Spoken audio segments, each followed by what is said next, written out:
Voice విందాం, ఒక్క నిమిషం పొలిటికల్ పార్టీస్ విందాం. ఎస్ గోవర్ధన్ గారు. నమస్కారం భరత్ గారు. నమస్కారం. బ్రీఫ్ గా చెప్పండి, ఏం చేయాలి ఇప్పుడు, సొల్యూషన్ ఏంది? అలాగే డిబేట్ లో పాల్గొన్న మిత్రులందరికీ నమస్కారము. ఒకటి, ఇవాళ మాకు అత్యంత బాధాకరమైన విషయం ఏంటంటే ఇవాళ మరొక మా మిత్రుని కార్మికుని కోల్పోయాం. వారి కుటుంబానికి ప్రగాఢ సానుభూతి తెలుపుకుంటూ ఇక నుంచి ఎవరు కూడా అలాంటి ప్రయత్నాలు చేయొద్దు. ఎందుకంటే మనం మొదటి నుంచి మనకు ఆర్టీసీకి కార్మికులకు ఒక చరిత్ర ఉంది. మనం పోరాడి సాధించుకున్నాం. మనం ఎప్పటి నుంచో మనం ఒకసారి మన ముందు ఉన్న నాయకులను మనం గుర్తుంచుకోవాలి. మనం పోరాడుతున్నాం, ప్రతి సమస్య పరిష్కరించుకునే ధైర్యం మనకు ఉంది. ఇక నుంచి అలాంటి అఘాయిత్యాలకు పాల్గొనదని మీ మీడియా ద్వారా మా కార్మికులందరికీ విజ్ఞప్తి చేస్తున్నాను. నా పేరు గోవర్ధన్ రెడ్డి, భరత్ గారికి కూడా సుపరిచితము. ప్రస్తుతం నేను రిటైర్ అయిన assistant manager Uppal work shop లో. ప్రస్తుతం హైకోర్టు న్యాయవాదిగా పనిచేస్తున్నాను నేను.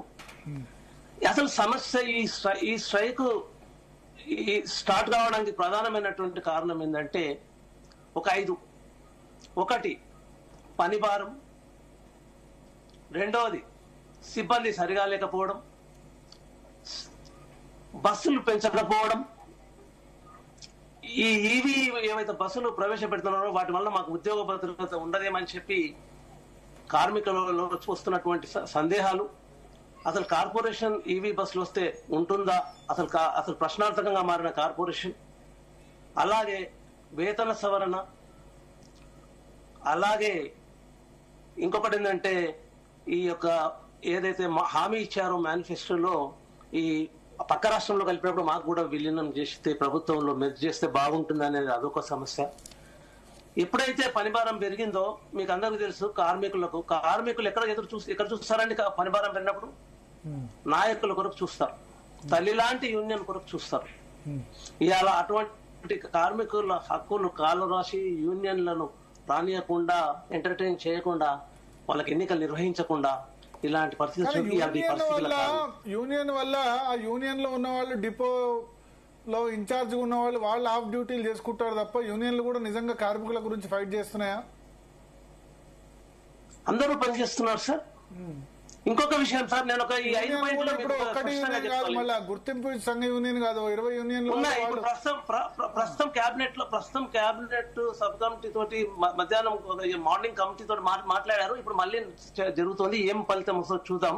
ఒకటి సార్, నేను అందరు మిత్రులు మీకు ఒకటి మీ మీడియా ముఖంగా భరత్ గారు, నేను ఒక 5 పాయింట్ల మీద ఒక స్వల్పంగా మాట్లాడతాను, వినండి. పనిభారం ఎలా పెరిగిందంటే ఇవాళ విపరీతంగా పెరిగిపోయింది. మహాలక్ష్మి ఎప్పుడైతే స్టార్ట్ అయిందో ఆ రోజు మనకు బస్సులలో 40 లక్షల మంది ప్రయాణికులు ఎక్కేవారు. ఇవాళ అది 62 లక్షలకు చేరింది సార్.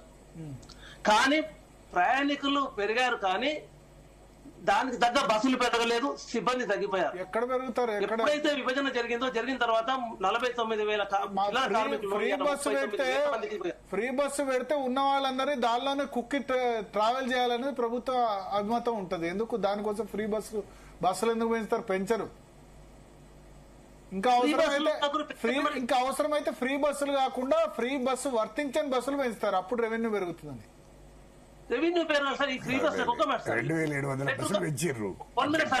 కంప్లీట్ మీ సార్.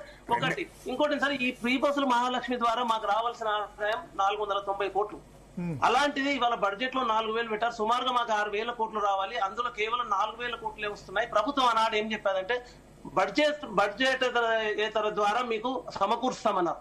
కానీ 2,000 కోట్లు మాకు డిఫిషియన్సీ ఉంది. మాకు ఖర్చుకు ఆదాయం సరిపోక ఇన్ టైంలో డబ్బులు ఇవ్వకపోవడం వల్ల ఇలాంటి సమస్యలు రావడం, అలాగే సిబ్బందిని సరిగ్గా పూర్తి స్థాయిలో నియమించకపోవడం, ఒక 3 వ్యక్తుల దగ్గర ఒకే వ్యక్తి పనిచేస్తూ ఉండడం, ఇలాంటివి కూడా ఉన్నాయి. అలాగే ఈ ఈవీ బస్సుల దాని మీద కూడా సమస్యలు ఉన్నాయి అనేక. ఇవాళ మీరు ఒక విషయం వినండి సార్, మా దగ్గర పర్ క్యాపిటల్ వర్కర్ ప్రొడక్టివిటీ మీద క్యాల్కులేట్ చేస్తారు సార్. 2019 డిసెంబర్ లో ఎంత 55 ఉన్నటువంటిది ఇవాళ అలాంటి పరిస్థితిలో ఉన్నటువంటి ఇవాళ 75కు చేశాం సార్. ఇవాళ 75కు వచ్చి సుమారుగా 2,200 కోట్ల వరకు మేము పెంచాము. కానీ ఎవరికైనా ఉంటుంది కదా సార్, కార్మికులకు మాకు సరైన వేతనాలు అందవు. మాకు 4 సంవత్సరాలకు ఒకసారి ఇస్తారు. 2017 స్కేలు ఇప్పుడు 9 ఏళ్ల తర్వాత ఇచ్చారు సార్ సుమారుగా. అసలు 2017 స్కేల్ 4 సంవత్సరాలకు ఇవ్వాల్సింది వాళ్ళు ఇస్తే దానికి ఎర్రర్స్ కూడా ఇప్పటి వరకు ఇవ్వలేదు. మరి ఈ స్కేలే 9 ఏళ్ళు అయితే రేపు ఇంకా 2021-25 పెండింగ్ ఉన్నాయి. మా పరిస్థితులు ఏంటి? అసలు మేము పని చేస్తున్నాం కదా, హార్డ్ వర్క్ చేస్తున్నాం కదా, మాకెందుకు ఇవ్వరు? ప్రభుత్వ ఉద్యోగులతో సమానంగా మాకెందుకు జీతాలు ఇవ్వరు అనేది ప్రధాన సమస్య సార్. ఇక్కడ మేము ఇంత కష్టపడుతున్నాం, మాకు గుర్తింపు లేదు అనేది కూడా ఇంకొక సమస్య. ఈ బస్సులకు కూడా భద్రత లేకపోవడం, ఆర్టీసీ ఉంటుందా పోతుందా, అసలు ఇక మొత్తం ప్రైవేట్ కు అప్పచెప్పి ప్రైవేట్ వాళ్ళకి ఇచ్చే బదులు ఈవీ బస్సులు మాకే ఇస్తే, బిడ్డింగ్ లో ఆర్టీసీ కార్పొరేషన్ కు పాల్గొనడానికి అవకాశం ఇస్తే, ఇవాళ బిడ్డింగ్ లో మేము పాల్గొంటే బయట 20-30 రూపాయలు పర్ కిలోమీటర్ కి ఇచ్చే బదులు ఇవాళ మాకు ఆర్టీసీ మేనేజ్మెంట్ తీసుకొని లాభాల్లోకి వస్తుంది, ఇన్ టైంలో ఇస్తే వస్తుంది, కార్పొరేషన్ బాగుపడుతుంది. మెయింటెనెన్స్ సరిగ్గా లేకపోవడం వల్ల కార్మికులకు వచ్చే ఈ సమస్యలు ఇంకోటి ప్రధానంగా ఇవే ప్రధాన కారణాలు సార్. ఓకే.